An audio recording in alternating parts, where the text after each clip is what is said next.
The horse was standing in the middle of the trail like a phantom. Blood matted its coat, dark, almost black in the early morning light. Its eyes rolled white with terror. Its breathing came in shallow, panicked gasps, but there was no rider, no body on the ground, no sign of what had happened, only the evidence that something terrible had occurred. I reined in my own horse 50 yards away. In the frontier, you learn quickly. A riderless horse covered in blood means violence. Violence means danger. I waited. The air was still. No sounds of struggle, no distant voices calling for help, just the wounded animal bleeding into the dust. My name is Daniel Harrow, and I've been ranching in this territory for 12 years. I've seen death. I've seen accidents. I've seen the frontier in all its terrible ways. But something about this, about the absence, the silence, the inexplicable fact of a dying horse with no one to explain it, made my blood go cold. I dismounted slowly and approached. "Easy," I whispered. "Easy now. I'm going to help you." But as I got closer, I realized the blood wasn't just on the horse. It was in the saddle. Deep, dark stains that spoke of a wound far worse than any injury the animal could have sustained on its own. Someone had bled to death on this horse, and then that someone had fallen or jumped or been taken. But before this moment shattered everything, the story goes, let me take you back to where it all began. That morning started like any other. I'd been out checking the northern pasture for strays when I spotted the horse. The sun was just breaking over the mountains, painting everything in gold and amber. It was one of those mornings where you remember why you chose this life. The quiet, the solitude, the feeling of being the only person awake in the world. I'm a widower. My wife Margaret died 8 years ago. Complications from giving birth to our daughter, who didn't survive either. The frontier doesn't offer much mercy in those matters. After Margaret's death, I threw myself into the work. It's easier to grieve when you're exhausted. I have a daughter now, Martha. She's 6 years old. Her mother is my neighbor, a woman named Sarah, who took pity on my loneliness and helped me hire her as a housekeeper. We've never spoken of anything beyond that arrangement, but there's an understanding between us. Sometimes understanding is enough. That morning, I was alone on the trail, and I was thinking about nothing in particular when I saw the horse. Immediately, I knew something was wrong. The horse was a fine Arabian, expensive, well-trained. The saddle was leather, decorated with silver.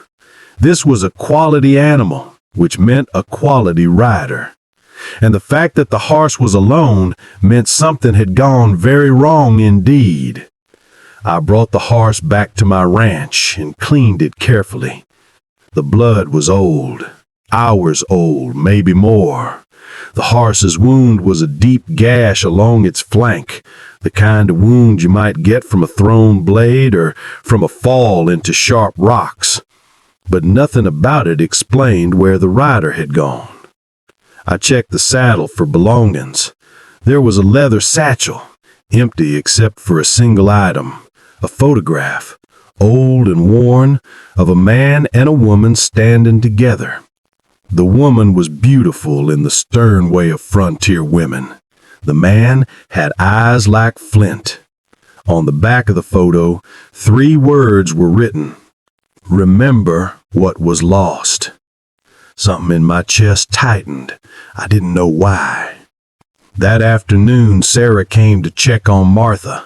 She found me staring at the photograph, my mind somewhere between confusion and dread. "Where did that come from?" she asked quietly. I told her about the horse, about the blood, about the missing rider. Sarah's face went very still. She took the photograph from my hands and turned it over, reading those 3 words. Her hands were trembling. "Do you know who this is?" I asked. "Maybe," she said, but she wouldn't meet my eyes. That night, I couldn't sleep.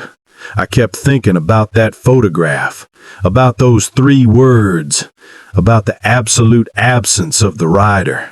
Not a body, not a trace, just blood and silence and mystery. The next morning, I rode into town. The sheriff, a man named Coleman, was sitting outside his office when I arrived. He looked at the photograph, and his face went the color of old leather. "Where did you get this?" he asked. "A horse, covered in blood. Found it on the northern trail. Horse belonged to whoever this is." Coleman stared at the photograph for a long time. Then he told me something that made the entire mystery shift into focus. "This man," he said, pointing at the flint-eyed face, "is Nicholas Reeves. He rode into town 3 days ago asking questions about a woman, Sarah McKenna.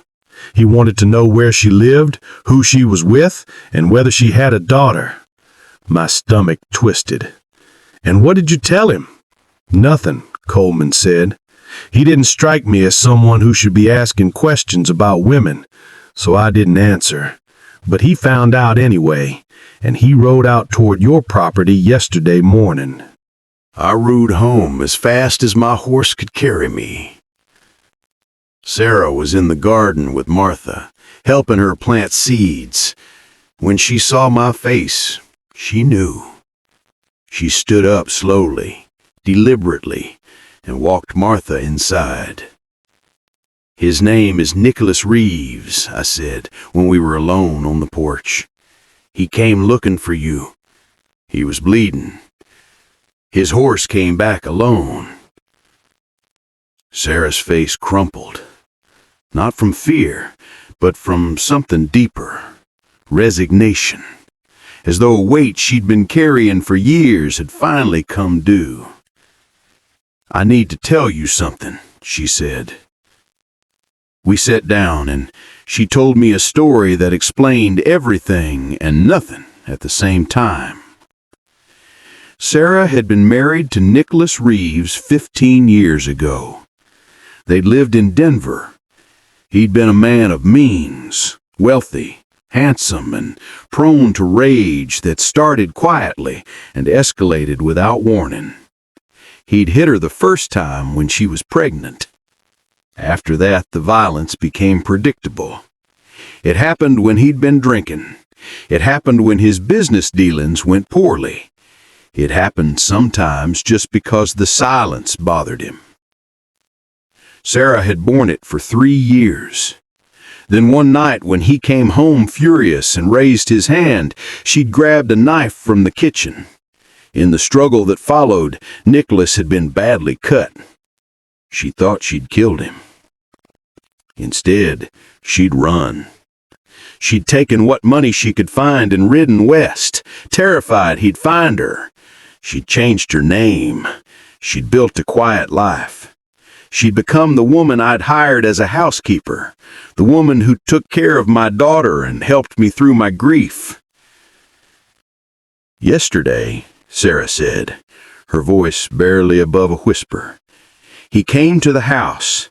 He said he'd spent 15 years looking for me. He said he was going to take Martha. He said Martha was his daughter too. Conceived before he knew what he was, he said, before he became the thing his rage made him." "What did you do?" I asked. "I fought him," Sarah said, "in the kitchen, just like before. He had a knife, I had my hands. And then Martha screamed, and something broke in me. Something that had been held together by fear for 15 years just broke." She didn't tell me exactly what happened after that. She didn't need to. The blood on the horse told the story. The absence of Nicholas Reeves told the story. "I didn't plan it," she said. "I was just trying to protect her. And then he was bleeding, and I realized that sometimes protecting someone means becoming the thing you're trying to protect them from." The sheriff came to my ranch that evening with 2 deputies. Sarah had already decided what she would do. She walked out to meet him, her hands raised, and confessed everything. She didn't try to justify it. She didn't ask for mercy. She simply told the truth and accepted the consequences. Coleman arrested her, but I could see the conflict in his eyes. The frontier isn't kind to men who hit women, and it's even less kind to women who defend themselves. But the law is the law, and the law says you don't get to kill people, even if they deserve it. Martha cried when they took Sarah away. She didn't understand what was happening, only that the woman who'd cared for her, the closest thing she had to a mother, was being taken. I stood on the porch holding my daughter, and I understood something I'd been avoiding for years. I loved Sarah. Not the way the frontier measures love, with passion and romance, but the quiet, essential kind of love that comes from 2 broken people learning to help each other carry their weight. And now she was going to be tried for murder. The trial lasted 3 days. Sarah testified about Nicholas's violence. She described the years of brutality, the fear, the desperation that finally broke her. She talked about Martha, about her need to protect an innocent child from a man who'd already proven he was capable of unspeakable cruelty. The prosecutor argued that Sarah had killed Nicholas intentionally, with premeditation, that she'd had opportunities to run, to call for help, but instead had chosen violence. But the doctor who examined Nicholas's body testified to something unexpected. Nicholas was dying before Sarah ever defended herself. He had a disease, something eating him from the inside out. He'd been given maybe 6 months to live. He came west to die, or perhaps to ensure someone else died with him. That detail changed the trial's entire tenor. Coleman testified about Nicholas's inquiries in town, about how he'd been obsessive, tracking Sarah across 15 years of her life, about how this wasn't a man seeking reunion, it was a man seeking closure through violence. In the end, the jury took less than an hour to reach their verdict. Not guilty. Sarah walked free, and I brought her home. That night, sitting on the porch with Martha asleep inside, Sarah cried for the first time since this began. Not tears of relief, but tears of something deeper. Grief for what she'd become. Gratitude that she didn't have to become it alone. "I was so afraid," she whispered. "Afraid he'd find me. Afraid of what he'd do. Afraid of what I might do if I had to choose between him and Martha." I said, "You were brave." She replied, "I was terrified. Bravery would have been if I wasn't afraid. This was just survival." I said, "Sometimes they're the same thing." 3 months later, Sarah and I were married. It wasn't a grand affair, just the 3 of us, me, Sarah, and Martha, in front of the preacher in town. No celebration, no fanfare, just 2 people who'd been broken by the frontier in different ways, deciding to stop running. Martha calls Sarah mother now. Sarah has a scar on her shoulder from where Nicholas cut her, and she carries the weight of what she had to do to protect our daughter. But she also carries the knowledge that she's not alone anymore. The riderless horse became part of our family story. We found no sign of Nicholas's body, The frontier had claimed him, as it claims most things. But his photograph sits in a drawer, a reminder of what we survived. The frontier teaches you many things. It teaches you that violence sometimes comes wearing the face of love. It teaches you that protecting someone you care about may require becoming harder than you thought possible. It teaches you that sometimes the bravest choice is to stop running and to stand and fight for the life you're trying to build. But the most important lesson is this. The frontier is vast and lonely, but you don't have to face it alone. You can find people, broken people, scared people, people carrying their own ghosts, and you can decide to carry each other's weight. That's what Sarah and I did. That's what I hope the riderless horse reminds anyone who hears this story. Sometimes the most important journeys aren't about finding our way forward. They're about realizing we've found our way home. Thank you for listening to this tale here on Frontier Love Tales. If this story of a man who found a mystery and discovered a love worth fighting for, if it reminded you that sometimes the people we're most afraid of are the ones we need to protect most, then make sure you subscribe. Because out here on the frontier, every sunset hides another story waiting to be told. Stories of riderless horses, stories of violence transformed into protection, stories about the quiet revolutions that happen when two people decide to stop running and start building a life together. Subscribe, because these stories matter.